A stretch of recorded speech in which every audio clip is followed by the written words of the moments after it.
Topic हम लोग का क्या है? संचार व्यवस्था।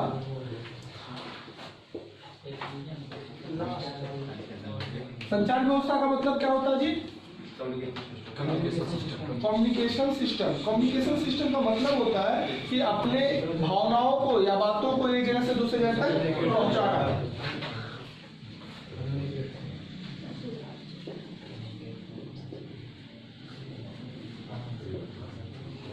अब कम्युनिकेशन सिस्टम में अलग अलग तरीके चलते थे। आपको पता होगा कि कम्युनिकेशन सिस्टम का जो सबसे पहले हमारे दैनिक जीवन में तरीका था वो 3 था, जिसको उसमें मुख्यतः भाषा मानते हैं। मतलब भाषाओं के आधार पे हम अपने विचारों को या बातों को एक जगह से दूसरी जगह पहुंचाते थे। उसके पहले कैसे चलता था तो नहीं पता है, लेकिन जब हमने अपने विचारों को, उससे पहले हमको लगता है विचार ही नहीं रहा हुआ, सब अपने में मस्त रहे होंगे। विचार को बाद में बना कि हमें आपसे बात करना चाहिए।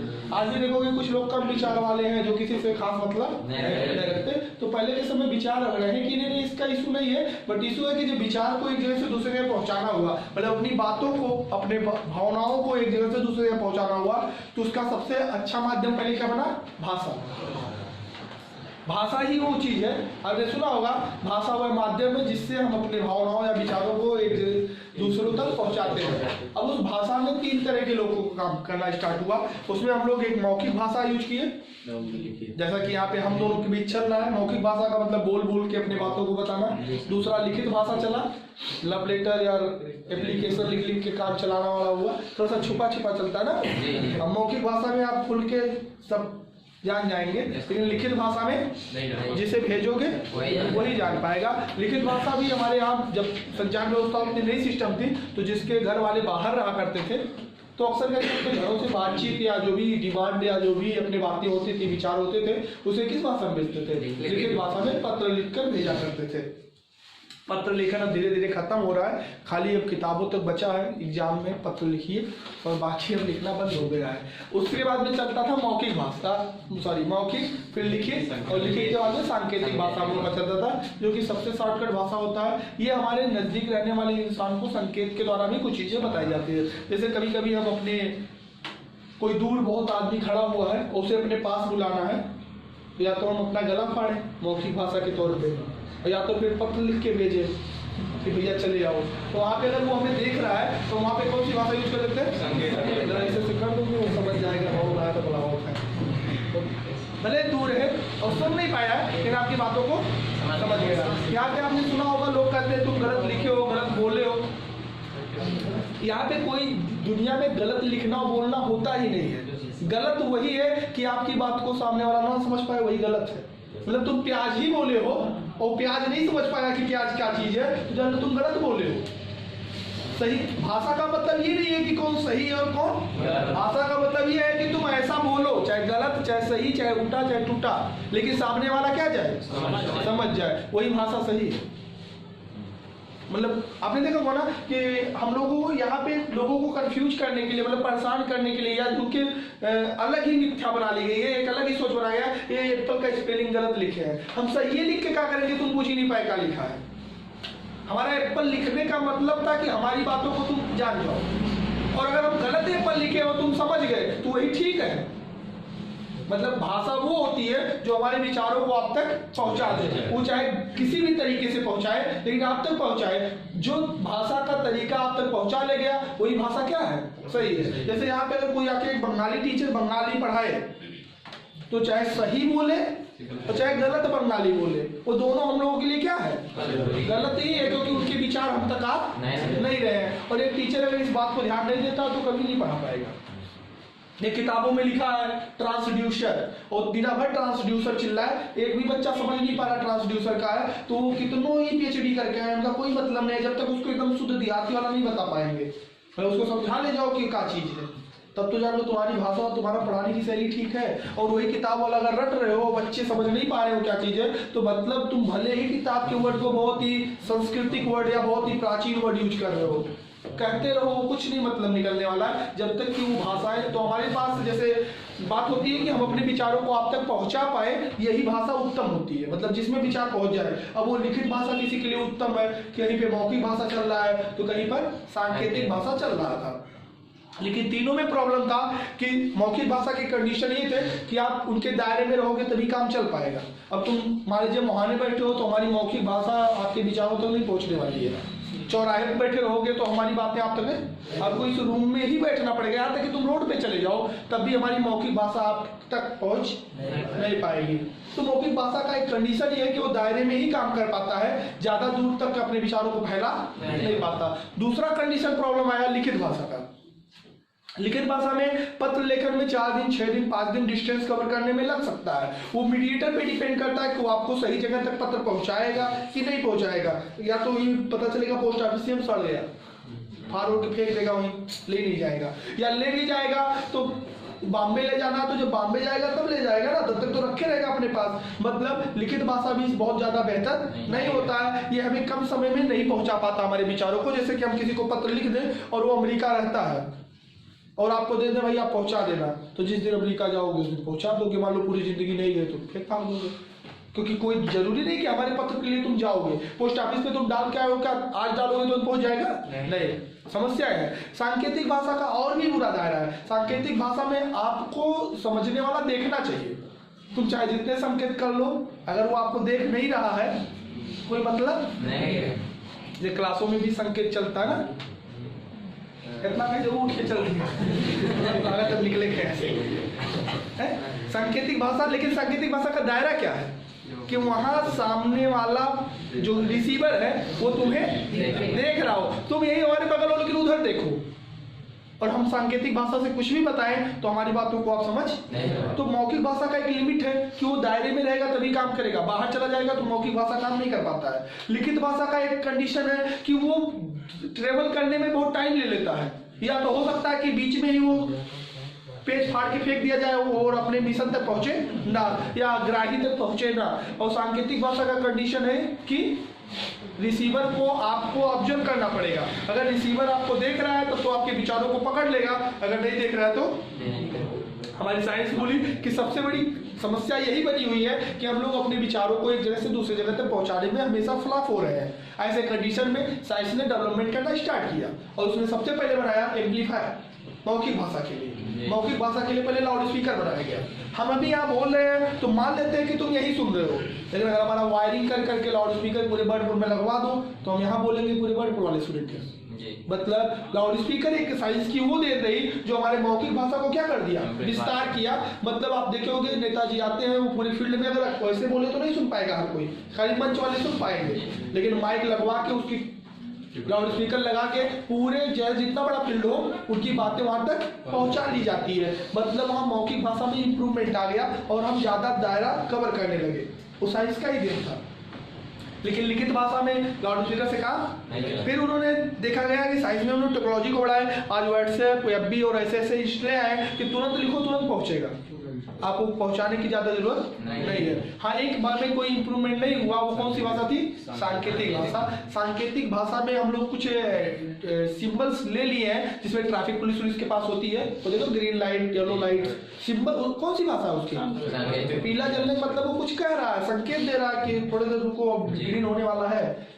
रेड का मतलब अब रुक जाओ, स्टॉप करो। तो वो सांकेतिक भाषा पे ट्रैफिक पुलिस काम कर रही है इंडिकेटर्स को लगाकर। लेकिन सांकेतिक भाषा में अभी भी बहुत ज्यादा इंप्रूवमेंट नहीं आया है। हाँ, कुछ सांकेतिक भाषा में हम लोग इमोजी से काम कराते हैं, रिटेन में सांकेतिक भाषा यूज करते हैं। कभी कभी हम बहुत अच्छा ना लिख के ये वाला सिंबल डाल देंगे तो जान लो कि बात वो कह रहा है क्योंकि मतलब आपको बहुत पसंद है ये चीजें, समझ में आया? वो भी एक सांकेतिक भाषा के कैटेगरी में आता है। और धीरे धीरे जब साइंस इंप्रूव हुआ तो हम लोग की संचार व्यवस्था मतलब एक विचार को दूसरे तक पहुंचाने की चीजों को लेकर, माध्यम को लेकर इंप्रूवमेंट होना स्टार्ट हो गया है।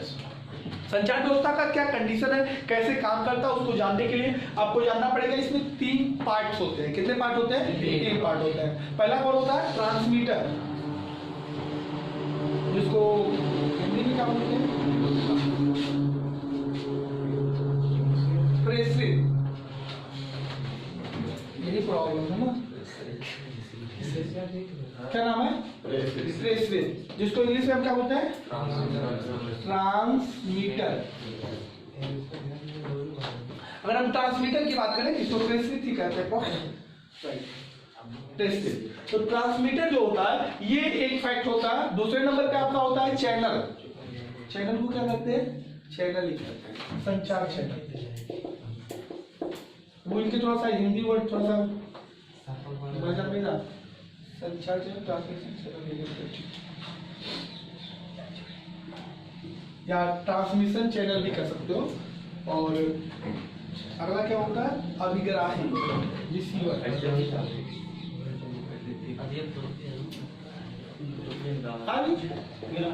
यहाँ से समझना, तभी आप इस कम्युनिकेशन सिस्टम को समझ पाओगे। हम लोगों के पास ये 3 टर्म पहले समझना होता है। प्रेषित कौन है? जो आपके विचार या बातों को निकाल रहा है, उसको क्या बोलेंगे?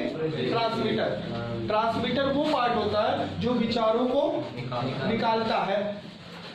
संचार चैनल, इसको आप चैनल कहते हो, टीवी वाले अक्सर चैनल पकड़ाते हैं। चैनल ही होता है जिस माध्यम से आपके विचार गुजर के जाते हैं या जो आपके विचारों को पहुंचवाता है, वो क्या कहलाएगा? संचार चैनल। और तीसरा नंबर कौन होता है? अभिग्राही। अभिग्राही मतलब जिसको लेना है आपका विचार अर्थात जिसको सुनना है, वो क्या कहलाएगा? अभिग्राही, रिसीवर। मतलब आपके पास किसी भी कम्युनिकेशन सिस्टम में 3 मेन पार्ट होते हैं। हम पहले नेचुरली बता दें, जैसे हम बोल रहे हैं तो हम क्या होंगे? प्रेषित। हमारी आवाज किसमें से होके जा रही है? हवा। हवा हटा दो तो नहीं जाएगा, हवा ही माध्यम में जो कंपन होके जा रहा है, तो हवा क्या कहलाएगा? संचार चैनल। और आप क्या हो? अभिग्राही। हम दोनों के पास गॉड ने हर सिस्टम को दिया है। जब हमें प्रेषित का काम करना होता है तो हमारा वो माउथ वाला पार्ट है, कंठ वाली आवाज जो गला है, वो अपनी आवाज को निकालने में सक्षम है, विचार को निकालता है, तो वो माध्यम से गुजर के जाती है और आपके कानों तक आपका रिसीवर कान रिसीव कर लेता है। अब इसके पार्ट्स होते हैं बाबू हमारे यहाँ जो ये नेचुरली है। नेचुरली में जैसे आपने बताया कि हमारे लिए पत्र लिखे अपने भाई के पास और पोस्टमैन लेके गया, तो हम लिखे हैं मतलब हम हुए ट्रांसमीटर, पोस्टमैन चैनल, और जो हमारा भाई लिया वो रिसीवर। वो 3 लोग हमेशा रहेंगे। अब मोबाइल में जैसे आप लिखे तो आप हुए ट्रांसमीटर, इंटरनेट जाल जो ले गया, इंटरनेट ना रहेगा तो वो चला जाएगा, इंटरनेट ही ले जाता है, तो वो क्या हुआ? चैनल। और जो फिर रिसीव किया जिसके मोबाइल में पहुंचा वो क्या कराएगा? रिसीवर। अब भगवान ने हमें दोनों पार्ट दिए कि नहीं? हर इंसान को ट्रांसमिटिंग और रिसीविंग दोनों पावर दिए हैं। ये माउथ काम किसका कर रहा है? ट्रांसमिट करने का, और कान किसका कर रहा है? रिसीव करने का। दोनों ही डाटा स्टोरेज हो रहे हैं अपने माइंड में, मतलब हम दोनों काम करा रहे हैं। जब आप मोबाइल्स बनाते हो तो मोबाइल में भी दोनों पार्ट होते हैं। एक को हम लोग रिसीवर का काम करता है जो ऊपर होता है, कान के पास लगा के रिसीव करते हैं, और एक यहाँ पे होगा माइक जो ट्रांसमीटर का कार्य करता है। मतलब मोबाइल में कितने मुख्य पार्ट रहेंगे? 2।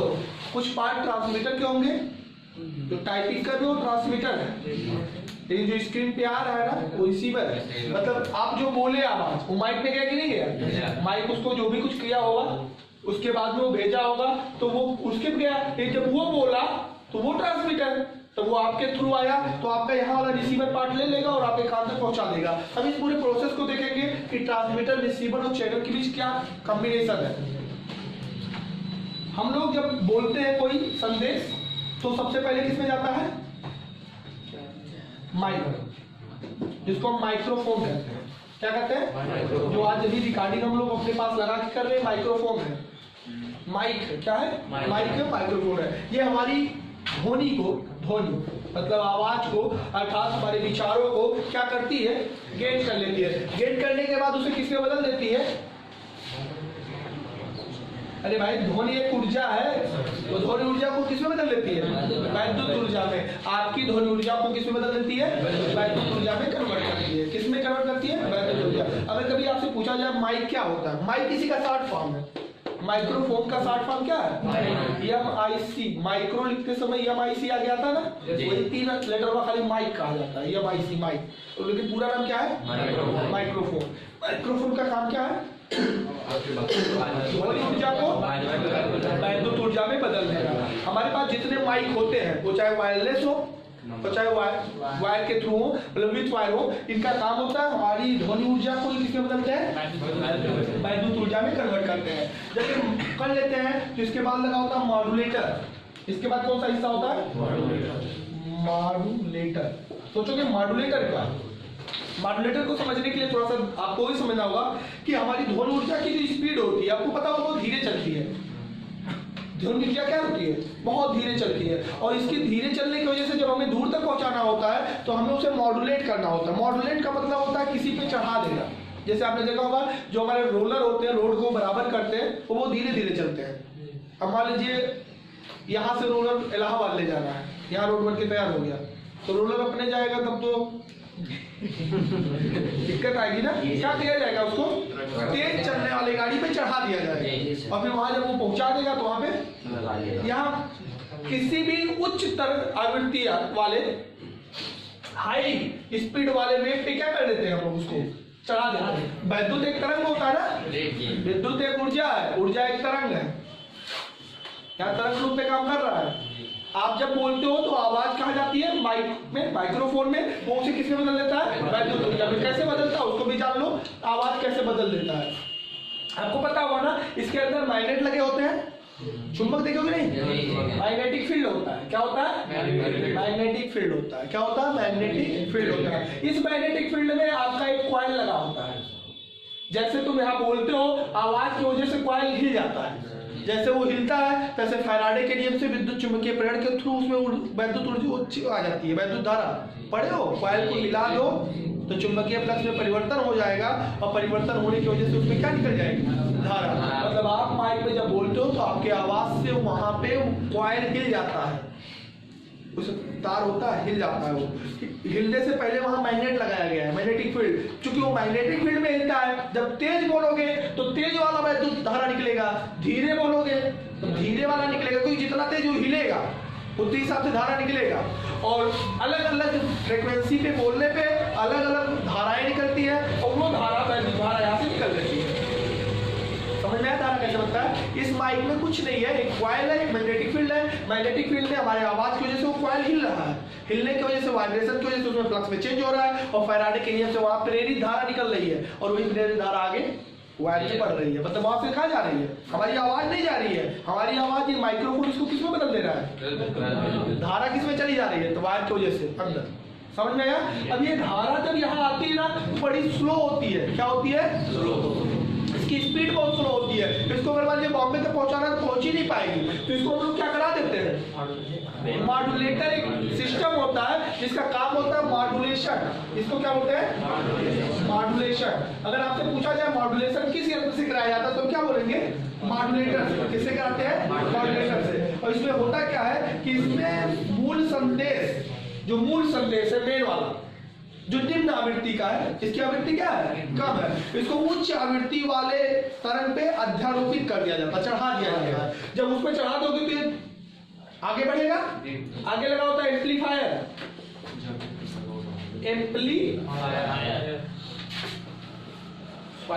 एम्पलीफायर को हिंदी में भी एम्पलीफायर ही कहते हैं, राइट? एम्पलीफायर ही कहते हैं, या हिंदी में प्रवर्धक कहते हैं। बताया भी देते प्रवर्धक। प्रवर्धक मतलब बढ़ाने वाला। अब एक अपने जीसीबी को या अपने रोलर को ट्रक पे चढ़ा दिए तो ट्रक को अपने आप नहीं लेके जाएगा, फिर उसे ऊर्जा भी देना पड़ेगा। पेट्रोल डालोगे तब लेके जाएगा, लाभ देने से नहीं जाता है। मतलब सबसे पहले हमारे पास 3 पार्ट हुए। कितने पार्ट? 3। ये किसका चल रहा है? ट्रांसमीटर का 3 पार्ट है। इसमें सबसे पहले हम लोग अपने आवाज को बोलते हैं, ध्वनि को निकालते हैं। ध्वनि पहले जाता है किसमें? माइक्रोफोन में, जिसको शॉर्ट फॉर्म में माइक कहते हैं। माइक के थ्रू करंट इन्वॉल्व होता है, क्रिएट होता है। कौन सा करंट होता है? फैराडे के नियम से कॉइल के हिलने की वजह से करंट आता है। अच्छा, माइक के एक और भी रूप है। वो गाना गाने वालों को देखो कैसे गोल गोल होता है, मोटा सा गोल सा, उसके सामने गाना गाते हैं ना, देखो कभी? वो माइक किस पे काम करता है? वो कैपेसिटर पे काम करता है। आपको पता होगा ना, कैपेसिटर के 2 प्लेट होते हैं। प्लेटों को आगे पीछे करने पर उसके बीच की धारिता घटती बढ़ती है। मतलब जब पानी भर लो, दबाओगे कुछ से निकलेगा कि नहीं निकलेगा? निकलेगा। जब यहाँ पे बाहर से करंट दिया जाता है, बाहर से करंट, इसमें सेल लगाओ या करंट दो, कुछ देना पड़ेगा। माइक ऐसे काम नहीं करेगा, उसको जोड़ना पड़ेगा लाइट से। लाइट से जब जोड़ोगे इसमें, तब यहाँ पे वैद्युत ऊर्जा भर जाती है। आपने कैपेसिटर पढ़ा होगा कि कैपेसिटर वो युक्ति है जिसमें वैद्युत ऊर्जा, जैसे हम इसके सामने बोलते हैं, ये दब जाता है, बहुत हल्का होता है, हाथ से दबा के देखो दबेगा। कभी देखे हो वाला माइक गोल वाला, जो अक्सर करके सिंगर गाना गाते हैं, जब वो इसमें बात करते हैं तो बात करते समय ये दबता है, दबने के बाद फिर जब से आवाज हटेगी तैसे फिर क्या होगा, फैलेगा। ये दबने और फैलने के बीच यहाँ क्या उत्पन्न हो जाता है, धारा। तो तेज बोलोगे तेज दबेगा, तेज धारा निकलेगा, धीरे बोलोगे धीरे दबेगा तो कम धारा निकलेगा, नहीं बोलोगे कोई धारा नहीं निकलेगा। और यहाँ पे कॉइल पे काम करता है, मतलब ये कैपेसिटर पे काम करता है। ये गोल वाला माइक जब देखोगे तब ये अक्सर सिंगर के सामने देख पाओगे, महंगा आता है। ये इसकी सेंसिटिविटी अच्छी होती है। और ये वाला तो हम लोगों के पास ही है।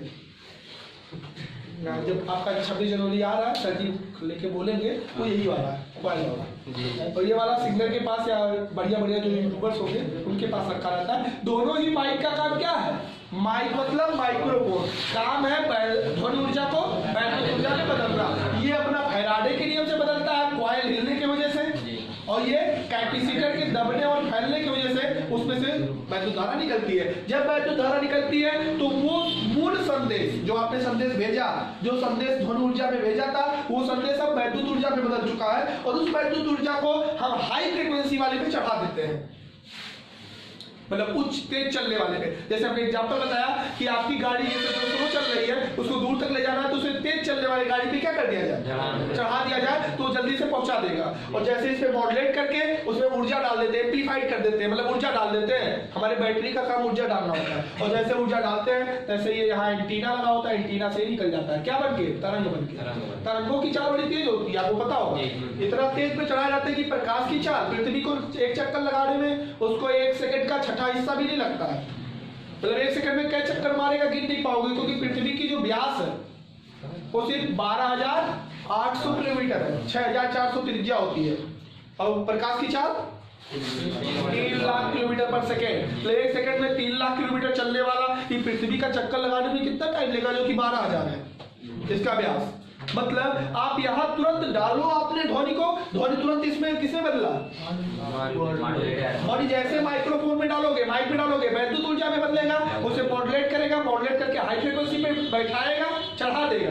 तो चढ़ाने के बाद उसे एम्पलीफायर में ले जाएगा, वहां ऊर्जा डाल देगा जाने के लिए, और तुरंत एंटीना उसे निकाल देगा। एंटीना निकालेगा इतनी स्पीड से अपना ही पहुंच जाता है कहाँ, जब यहाँ से निकला आकाश जो है स्काई, ये सबसे बढ़िया क्या है, संचार चैनल। संचार चैनल के लिए सबसे बड़ा क्षेत्र कौन है, ये आकाश। चारों तरफ का आकाश ही आपका सबसे बड़ा संचार चैनल है, क्योंकि तरंग इसी में से जाता है। और तरंग जब यहाँ पहुंचेगा तो किसके पास पहुंचेगा, अब ग्राही अपना एंटीना लगा के बैठा है। आपके मोबाइल में इतना पार्ट रहता है नीचे वाले, इतना काम वो करता है। माइक रिसीव करता है, उसे तुरंत मॉडुलेट करता है, एम्प्लीफाई करके एनर्जी को नेटवर्क से निकाल देता है। जब वो निकालता है तो वो संचार व्यवस्था संचार चैनल में से चल के कैसे पहुंच जाती है, कैसे पहुंच जाती है, रिसीवर के। अब रिसीवर पे जब पहुंचती है तो रिसीवर, अच्छा आप सोचोगे कि सर इतने लोग देश में है तो क्यों दूसरे भी पकड़ लेता है। इसका काम वहाँ जो मोबाइल कंपनी वालों की एक्सचेंज ऑफिस होती है वहां से मैनेज किया जाता है।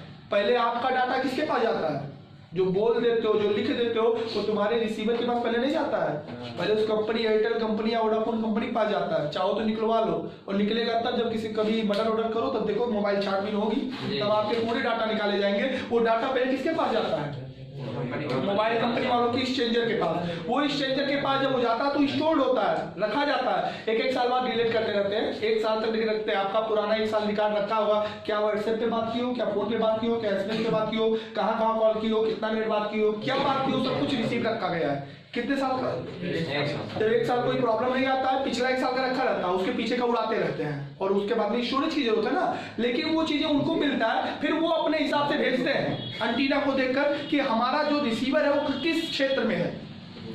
समस्या है ना, तुम्हारा जैसे यहाँ से जब भेजोगे तो यहाँ से जैसे अपना आपके मोबाइल ने क्या किया, आपकी आवाज को पकड़ा, माइक से माइक्रोफोन से मॉडुलेट किया, मॉडुलेट से एम्प्लीफाइड किया, बैटरी से एनर्जी डाला, और वो एंटीना से क्या हुआ, निकल गया। ये तुरंत टावर पे जाएगा, टावर उसे पकड़ के नीचे ले जाएगा, वहां तार लगा होता है, नीचे उनके मशीन होते हैं। मशीन पहले चेक करेगा भैया जिसके पास भेज रहा है वो है कहाँ, किस वाले एंटीना के अंदर में है। भाई कोई जरूरी नहीं क्यों, अभी हम लोग तो यहाँ भरतपुर के रीजन में चल रहे हैं और मुंबई के किसी टावर के रीजन में है, या मान लीजिए आज मुंबई में है, कल गुजरात पहुंच गया तो गुजरात वाले में है, तो पहले वो चेक करवाता है कहाँ वाले पे है, फिर दरार से वो कहाँ से भेजेगा, नीचे तार में से जाता है, केबल जुड़ा हुआ है, हाँ केबल से होके जाता है, फिर केबल से वो कहाँ पहुंच जाएगा, उनके पास ये मत सोचना पूरा हवा हवा चलता है। आपकी बात या मैसेज सिर्फ यहां से निकल के टावर तक हवा में चलता है। टावर पाके उसको कहाँ भेजता है? नीचे। नीचे पहले चेक कराता है कि रिसीवर किस समय कहाँ पे है, नेपाल, इंडिया, जापान कहाँ है, और उस टावर में फिर वो किसके थ्रू भेजता है? मतलब अमेरिका और इंडिया में बातचीत हो रही ना, तो समुद्र में से केबल डाला गया है। केबल्स नेटवर्क कंपनियों का केबल है, अपने रोडों के किनारे अक्सर केबल देखते हुए डाला गया होगा। ये केबल्स करते क्या है? एक टावर को दूसरे टावर से कनेक्ट किए हुए हैं। मतलब हमारा बात समझ पा रहे हो मोबाइल कैसे काम कर रही है? मोबाइल में हम बोल रहे हैं, हमारी ध्वनि ऊर्जा माइक्रोफोन से वैद्युत में बदल रही है, मॉड्यूलेशन के थ्रू उसमें हाई फ्रीक्वेंसी आ रही है, चढ़ाने के बाद उसे एम्पलीफाइड से एनर्जी दिया जा रहा है और वो एंटीना से निकल रहा है, एंटीना ले जाके टावर को दे रहा है। अपने एंटीना से टावर तक वायरलेस है। क्या है? वायरलेस है। और पहले ही वायरलेस नहीं आता तो फिर हो वाला जानते हो? क्या सोचते हैं हम लोग वायरलेस बात कर रहे हैं, कहाँ वायरलेस बात कर रहे हो? सिर्फ थोड़ा सा वायरलेस है। उसके बाद जब टावर उस मैसेज को पकड़ता है तुरंत ले जाके अपने एक्सचेंजर को देता है। एक्सचेंजर पहले डाटा रखेगा, भैया बाद में कोई गड़बड़ होगा तो इसको बताएंगे कि तुम ये काम किए थे, तो अपने पास पहले रख लेगा, तब फिर पता कराएगा जिसके पास तुम भेजे हो वो कहाँ पे है इस समय। फिर उस टावर से वो बात कर लेगा, उस टावर के पास दर्द से भेजेगा नीचे नीचे वो वायर के थ्रू, और वो एक्सचेंजर जब आ जाएगा तो वो टावर फिर ऊपर भेजेगा और वहां से एंटीना फिर निकाल देगा और निकाल के तुरंत वो किसको रिसीव करा देगा? आपके रिसीवर वाले पार्ट को। रिसीवर की एंटीना तुरंत वहां से कैच कर लेगी अपने मैसेज को। जब ये मैच की है तो अभी अभी यहाँ पे जब आएगा तो कहता है भैया आप डीमॉड्यूलेशन कराओ। डीमॉड्यूलेशन मतलब मॉड्यूलेशन का उल्टा। मॉड्यूलेशन क्या था? उच्च आवृत्ति पे चढ़ाना, चढ़ा के भेजे हो ना। जब इलाहाबाद गाड़ी पहुंच गई है तो अब उसको उतारना पड़ेगा ट्रक में से। मतलब डीमॉड्यूलेशन एक प्रोसेस होती है जो डीमॉड्यूलेटर करता है, और डीमॉड्यूलेटर उसमें से आपके मूल मैसेज को उतार लेता है। उतारने मतलब उस चीज को निकाल लिया है। निकालने में अब तक ऊर्जा उसकी क्या हो चुकी होती है? खत्म हो चुकी होती है। फिर कहेगा भैया तुम्हारी इतनी बैटरी से सोर्स दो, पावर दो, हम थोड़ा सा इसे क्या कर दें? एम्पलीफाइड। क्या करते हैं? मतलब फिर ऊर्जा वो बैटरी से लेगी और उसमें थोड़ा सा एनर्जी आएगी। एनर्जी के बाद में आगे लगा होता लाउड स्पीकर। कौन सा हिस्सा रहेगा?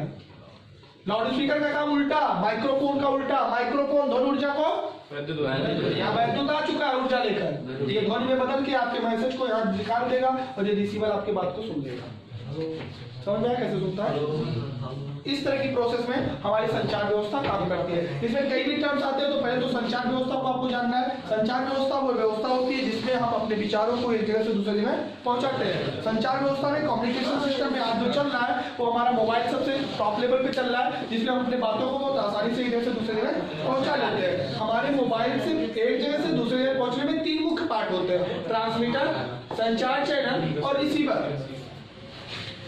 जब हम बातों को बोलते हैं तो हमारे पहले माइक में जाता है, वहाँ ध्वनि ऊर्जा वैद्युत ऊर्जा में बदलती है। अब चाहे वो इस वाले माइक से बदले चाहे इस वाले माइक से बदले, मतलब जो कॉइल पे काम कर रहा है या कैपेसिटर पे काम कर रहा है, ये थोड़ा सा बेहतर क्वालिटी का होता है और ये थोड़ा सा बेहतर क्वालिटी का सेंसिटिविटी कम होती है, नॉइस ज्यादा होता है। नेक्स्ट टॉपिक पे जब ये ट्रांसमिट ध्वनि पाता है माइक्रोफोन तो उसे क्या करता है?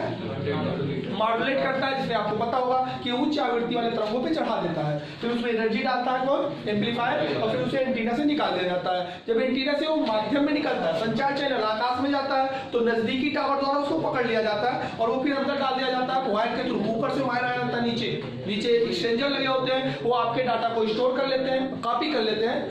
क्या लिखे, क्या भेजे, क्या बोले, वो कॉपी रहना चाहिए साल भर आपके प्राइवेसी के लिए। और फिर अच्छा इसमें सिक्योरिटी होती है, ये उनका रूल है कि वो किसी को बताएंगे आपकी बात नहीं। उनका सिर्फ एक ही परमिशन है, जब पुलिस या कोर्ट पूछेगी तब वो बताएंगे कि आप उस दिन क्या बात किए थे या किससे बात किए थे। उससे पहले और कोई जानने की कोशिश करेगा तो ये बताने की अथॉरिटी नहीं कि किसकी क्या प्राइवेट बातें हैं, ये बातें किसी से ना बताई जाए। ये बातें सिर्फ तभी बताई जाएंगी जब कोर्ट परमिशन देगा। जैसे कोर्ट को लगा कि तुम स्मगलिंग कर रहे हो, तुम्हारी मोबाइल चेक करवाएगा, तो एक्सचेंजर के पास एक कोर्ट कागज लिख देगा कि भैया इनका पूरा साल भर का डाटा दो, तो कहाँ बात कर रहे हैं, क्या क्या बात कर रहे हैं, तो वो पूरा रिकॉर्डिंग ले जाके उनको पकड़ा देगा। भैया साल भर ये ऐसे ऐसे कॉल की हैं, यहाँ गए हैं, यहाँ बात की है, इस समय तुम यहाँ हो, ये आपको पता ना हो चलेगा, आपको खुद को नहीं पता हम कहाँ हैं, आपके घर वालों को पता हो ना हो, लेकिन इस समय नेट वाली कंपनी को पता है कि तुम कहाँ हो इस समय।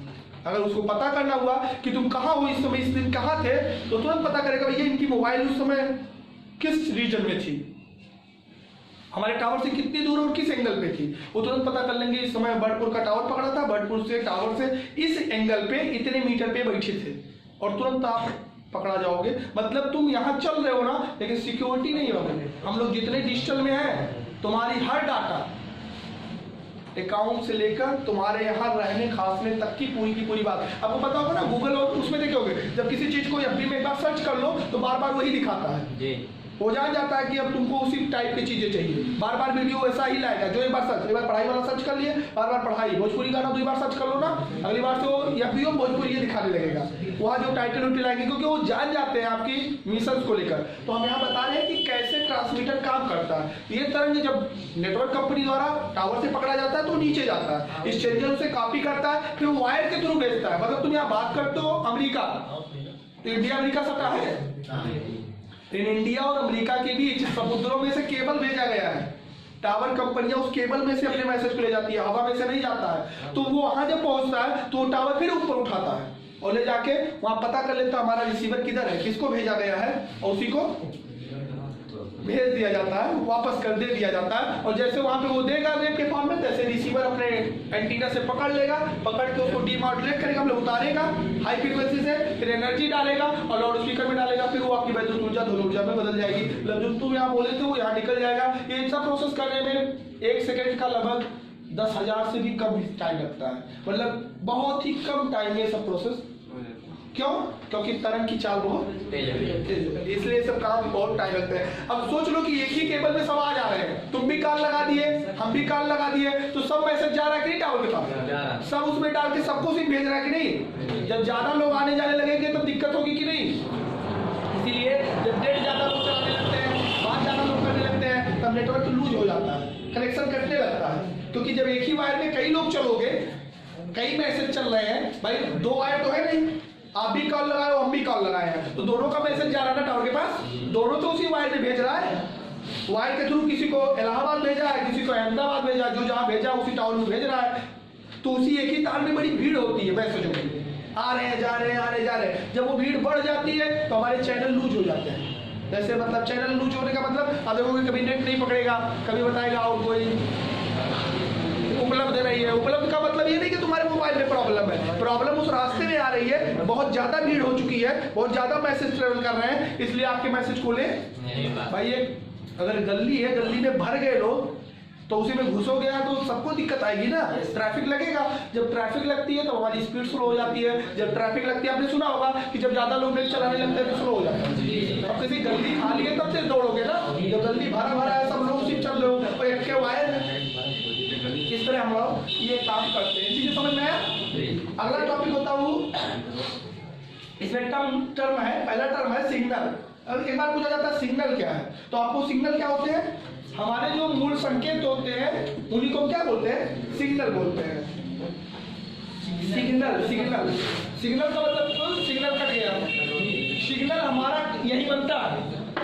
ध्वनि आपका एक ऊर्जा है, ये आपका एक मूल विचार या मूल भाषा है या मूल संकेत है। इस मूल संकेत को जब हम वैद्युत संकेत में बदल देते हैं, मतलब वो मूल संकेत ध्वनि से क्या बन जाए, तो वैद्युत बनने के बाद में वो क्या कहलाएगा, सिग्नल।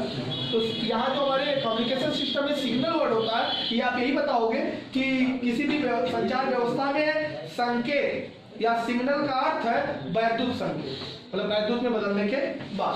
दूसरा इसमें होगा ट्रांसड्यूसर। क्या होता है, ट्रांसड्यूसर। ट्रांसड्यूसर का मतलब क्या होता है, जो एक ऊर्जा को दूसरी ऊर्जा में बदले। मतलब जैसे यहाँ मॉड्यूलेटर है, सॉरी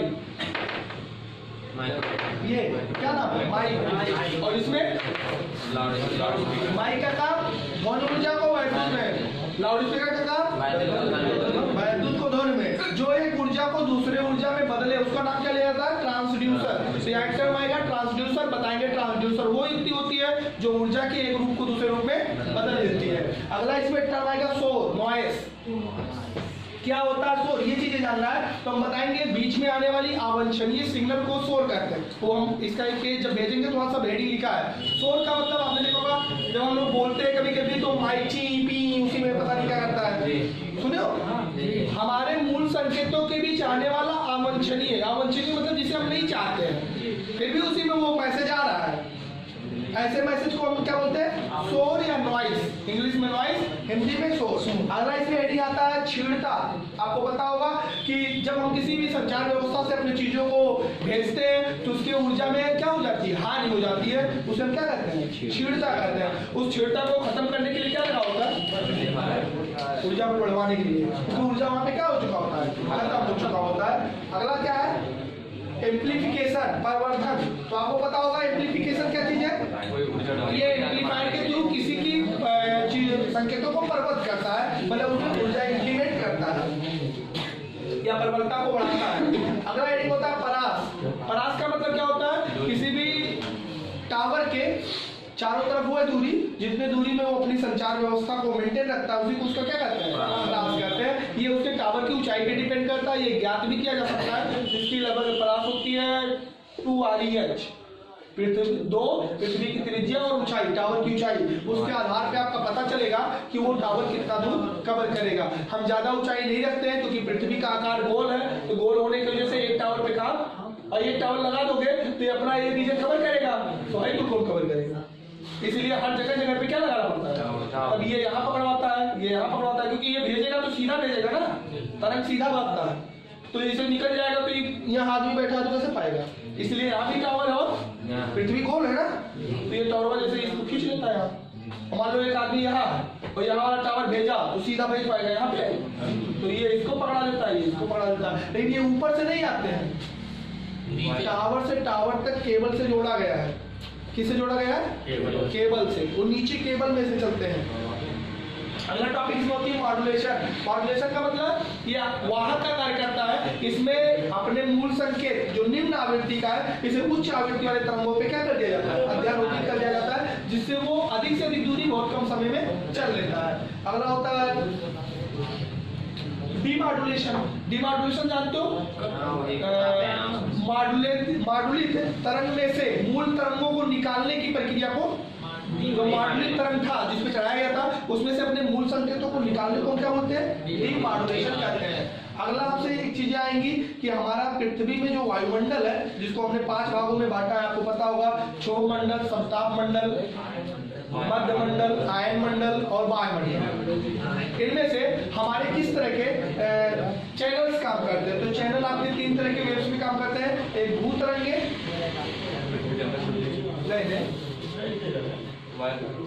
भूतरंगे, दूसरा नंबर आकाश तरंगे। क्या? आकाश तरंगे। और लास्ट अंतरिक्ष।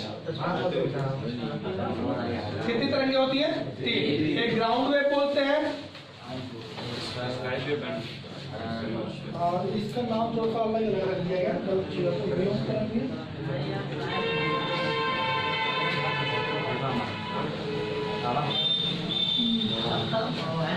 यहाँ हिंदी में थोड़ा सा गड़बड़ है बाबू, इसको प्रयोग करते हैं। आकाश का पर्यायवाची है क्या वेव?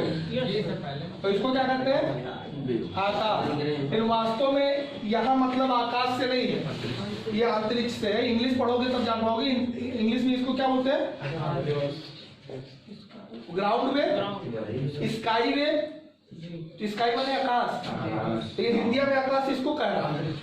ये अंतरिक्ष होता है, इसको स्पेस बोलते हैं। तो हमारे पास कितने तरह की चैनल पे तरंगे चल रही हैं? 3। भूतरंगों पे नजदीकी चैनल वाले काम करते हैं, जैसे कि कपिलवस्तु रेडियो पकड़ाओगे तो इलाहाबाद में कपिलवस्तु नहीं पकड़ेगा, अलीबर्टपुर और नेपाल में कपिलवस्तु चैनल पकड़ता है। समझ पा रहे हो ना? जो रेडियो चैनल होते हैं ये छोटे जगहों पे काम करते हैं। कितने जगहों पे? छोटे क्षेत्र में। उनका बड़ा क्षेत्र नहीं होता है। जैसे यहाँ छोटा मोटा चैनल लगता है कि नहीं, मिर्ची है, रेड FM है, रेडियो सुनोगे तो वहाँ पे आपको चैनल्स मिलेंगे। वो चैनल अपने क्षेत्रीय भाग में काम करते हैं। जो क्षेत्रीय भाग में काम करते हैं उनके तरंग पृथ्वी ऐसे है, यहाँ पे लगा देते हैं टावर और यहाँ पे लगा देते हैं टावर, वो इससे यहाँ तक भेजते हैं तरंग। तो ये पृथ्वी के बहुत नजदीक चल रहा है, ऐसे तरंगों को क्या बोलते हैं? भूतरंगे। जो पृथ्वी के बहुत नजदीक चलता है और इनका क्षेत्र बहुत कम होता है, ये ज्यादा दूर तक फैलते चलते नहीं है। जैसे हमने आपको बताया कि अभी नेपाली चैनल पकड़ाओ बाजे में ना, तो कई ठू पकड़ेगा। कपिलवस्तु पकड़ता है और एक रूपंदेही पकड़ता है। सुनो कभी कि नहीं?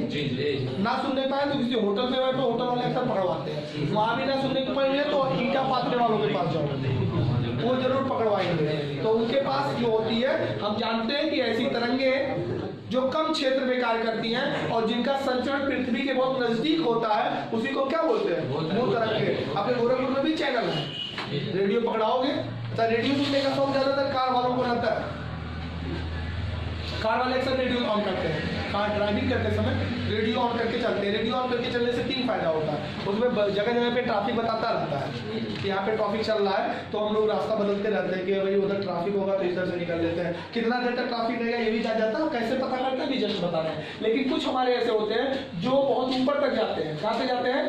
और ऊपर से फिर कहाँ चले जाते हैं? यहाँ पे। तो ऐसे वाले को क्या बोलते हैं? इसको व्योम। व्योम का हिंदी तो आकाश ही बाबू, ये माइंड में रखना, आकाश ही से अंतरिक्ष को बोला जा रहा है। तो आपके हिंदी के लिखने में अंतर है, इसको ग्राउंड, इसको स्काई, इसको स्पेस। लेकिन हिंदी के हिसाब से ही स्काई लगा, हिंदी वाला तो याद हो कैसे पढ़िए। स्पेस माने अंतरिक्ष होगा, यहाँ पे अंतरिक्ष को ये आकाश कहलवा रहा है और स्काई को तो व्योम कहला रहा है, जबकि दोनों हिंदी में सेम होते हैं, एक दूसरे के पर्यायवाची है। नभ, गगन, अंबर को पढ़े हो, पर्यायवाची सेम होता है। तो जो तरंगे बहुत नजदीक चलती है पृथ्वी के, उसको क्या बोलते हैं? वो तरंगे जो थोड़ा सा ऊपर से ट्रेवल कर रही है, आयन मंडल तक जाती है। किस मंडल तक? इसके लिए भूगोल में जानना पड़ेगा कि वायुमंडल को 5 हिस्से में बांटा गया है: क्षोभ मंडल, समताप मंडल, मध्य मंडल, आयन मंडल और वायुमंडल। इस पे हमारे कौन से काम करते हैं? टीवी वाले। टीवी चैनलों को पूरे देश में पहुंचाना पड़ता है। जैसे मान लीजिए आज तक वाला है, तो आज तक वाला भू तरंगों पे काम करेगा नहीं। आज तक वाले भू तरंग पे काम करेंगे तो ये गोरखपुर तक पकड़ भी करेगी, वहां नहीं पकड़ पाई। मतलब ज्यादा दूर पकड़ाने के लिए हमें किस तरह पे जाना पड़ता है? स्काई वेव पे जाना पड़ता है। मतलब ग्राउंड वेव से खाली नजदीकी काम हो पाएगा। जैसे ग्राउंड वेव पे हमने बताया कि लोकल चैनल जो होते हैं रेडियो वाले, वो इसी पे काम करते हैं। ये बनवाने में कम पैसा लगता है, ये बनवाने में ज्यादा पैसा लगेगा। और जो बहुत ही हाई लेवल पे काम करते हैं उनकी कौन सी चलती है? इससे सैटेलाइट वाला, वो ऊपर एक सैटेलाइट डाल देते हैं बहुत ऊपर। क्या डालते हैं? सैटेलाइट। सैटेलाइट अक्सर देखे होंगे, उस सैटेलाइट से ये लोगों के पास यहाँ पे अपना सिस्टम होता है, इससे फिर यहाँ भेजते हैं और सैटेलाइट पूरा यहाँ पे रिसीवर तक पहुँचाता है। तो वो बहुत ऊपर से पूरे वर्ल्ड को कवर करते हैं। जैसा कि आज समय अपना जियो वाला काम कर रहा है।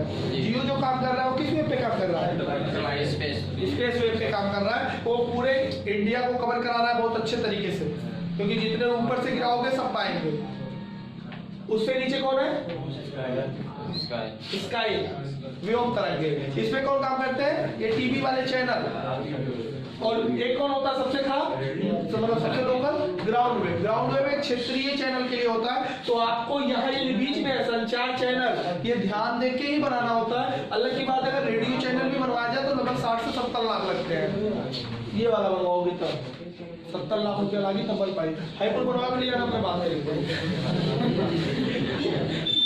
सेटेलाइट लॉन्च कराना बड़ी महंगा होता है ना, और इंजीनियर रखने पड़ेंगे। वो फुल इंजीनियर का तनख्वाह 5 लाख महीना रही, सामान अलग से देख पड़ी। फलाफो हो सकता है, बता दिए सक्सेस जाने की हुई है। जैसे मतलब हम भेज रहे हैं तो हम कसम थोड़ा ना खाएंगे तो और सक्सेस हो जाएगा। तो ऐसे कंडीशन में तुम्हारा पैसा भी डूब सकता है। मतलब इस सब पे जो काम करते हैं वो बहुत रिस्क होता है। बड़े बड़े बिजनेसमैन रिस्क लेके करते हैं। और जैसे वैक्सीन बनाने का रिस्क जब लेता है जो कंपनी, कोई जरूरी वैक्सीन बन जाएगा? वैक्सीन लोकल डॉक्टर बनाएंगे, अच्छा पढ़ा लिखा बनाएंगे, तो सैलरी बढ़िया लेंगे या कम? मतलब 5 लाख, 4 लाख, 6 लाख, 8 लाख महीना लेंगे। और फिर वो आपके वैक्सीन को जब बनाते हैं तो ये बता देते हैं कौन जरूरी ट्रायल करी थे, बन जाए तो सक्सेस, ना बनी तो भाई हम ना जाने, लेकिन पैसा खर्च हो जाओ तो एक पड़ी। तो इसमें इतने रिस्क के साथ काम करते हैं, इसीलिए वो अमीर भी है। लाइफ में जो रिस्क नहीं लेता ना, रिस्क लेने का तो वो लोन के मोटरसाइकिल नहीं खरीदता है, कैसे जमा कर साइकिल चलाओ तो जिंदगी साइकिल से कट गई। रिस्क क्यों जानते हो? रिस्क ना लेने का मतलब होता है कि हम जब तक एकदम अपने आप को, अपने ऊपर विश्वास कम होना। जैसे तुम 10 लाख का लोन लो तो लोन लेने का मतलब क्या हुआ? 10 लाख निकालने का विश्वास हो तो 10 लाख का लोन ले लो। लेकिन हर कोई 10 लाख ले पाएगा? गाँव में 10 लाख लोगों से पूछो तो कहीं 10 लोग मिलेंगे जो कहेंगे हाँ 10 लाख में 20 लाख दो। लोन लेने में माहिर होते हो, वो अपने ऊपर कॉन्फिडेंट होते हैं कि 10 लाख लेंगे तो 15 लाख करके निपटा देंगे इसको। जिसको कॉन्फिडेंट नहीं है ना, वो 3 रुपया का काफी नहीं उधार खाए, कैसे समझ समस्या है। इसीलिए अपने जो बड़े लोग होते हैं वो लोग इन सब चीज़ों पे काम करते हैं, वो लोग रिस्क के साथ करते हैं। पता नहीं चैनल चलेगा कि नहीं चलेगा, उनका वेब काम करेगा कि नहीं करेगा, फिर भी वो लोग लगाते हैं। तो फिर उसमें 4 बार लगाए तो 2-4 बार पाई भी जाते हैं, तो पाते हैं, लगाते बम्पर, पाते भी बम्पर।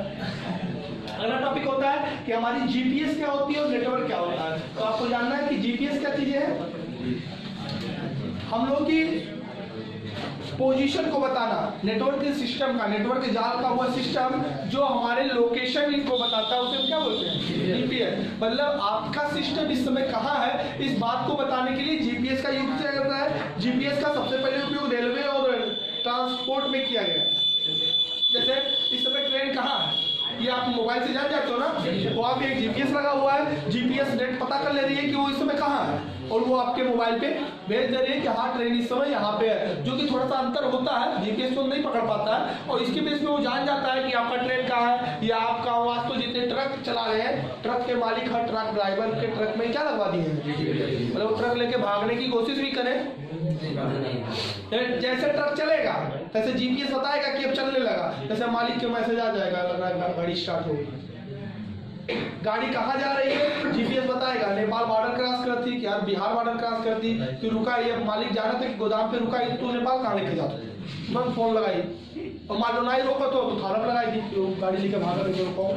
मतलब जीपीएस लगने के बाद में हम लोग किसी के लोकेशन को बहुत बेहतरीन जान सकते हैं, जिसमें मदद हमारा पूरा इंटरनेट जान करता है। मतलब इंटरनेट ही है जो हमारे लोकेशन को पता कर लेता है, किसके थ्रू, नेटवर्क के थ्रू। जहाँ पे जीपीएस क्राउडिंग बढ़ जाती है उसको हम गैदरिंग कहते हैं, वहाँ पे हम लोग क्राउड बताते हैं। जैसे मान लीजिए आप इस समय गोरखपुर में ट्रेवलिंग कर रहे हो और गोल घर में जाम लगा है, तो सबका मोबाइल नजदीक धीरे धीरे चलेगा ना।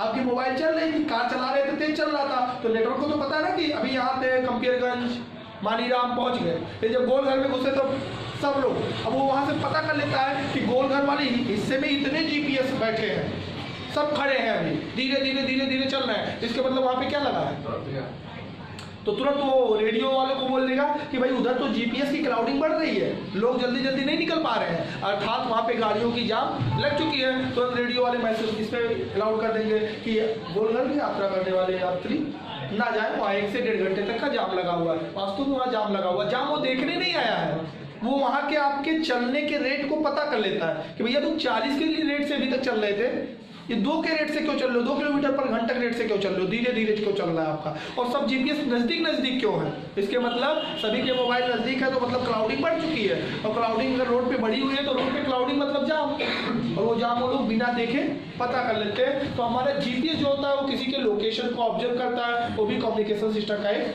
पार्ट होता है। बाकी आपकी इंटरनेटिंग का काम जो होता है, इंटरनेट भी एक जाल होता है जिसमें हमारे सिस्टम्स को एक बड़े से कंप्यूटर में स्टोरेज किया जाता है, और उससे सभी छोटे कंप्यूटर या सिस्टम को जोड़ दिया जाता है। जैसे आपको पता होता है कि इंटरनेट जो होता है, इंटरनेट ये हवा में नहीं होता, वो ये एक सुपर कंप्यूटर होता है हर देश के पास, जिसमें पूरी डाटा स्टोरेज होती है। मतलब जैसे आप सोचते हो कि हम लोग अपना फोटो इंटरनेट पे डाल देते हैं, तो कोई भी सर्च करेगा तो आ जाएगा, वो फोटो हवा में नहीं घूम रहा है, वो एक बड़े से कंप्यूटर में स्टोर्ड है। वही बड़ा सा कंप्यूटर वाले को हम क्या बोलते हैं, इंटरनेट, उसी में सबका डाटा है। अब जो जैसा ढूंढ रहा है वैसा मिल रहा है, मतलब जैसा तुम उस पर ढूंढना चाहोगे वैसा मिलेगा। जब चाहोगे कि आपको गूगल से डाटा निकाला जाए, जब चाहोगे फेसबुक से डाटा निकाला जाए, जब चाहोगे व्हाट्सएप से निकाला जाए, जब चाहोगे जीमेल से निकाला जाए, जब चाहोगे मैप से निकाला जाए, तो पूरी चीज़ों को कौन दे रहा है, एक बड़ा सा। अब जिस देश के पास जितने अच्छा कंप्यूटर है, सुपर कंप्यूटर जिसे कहा जाता है, उतना ही बेहतर वो लोग काम कर रहे हैं, उनकी कम्युनिकेशन सिस्टम उतना ही बेहतरीन कर रहे हैं। अपने इंडिया का भी उतना ज़्यादा टेक्नोलॉजी बेहतर नहीं है, क्योंकि यहाँ पे पैसा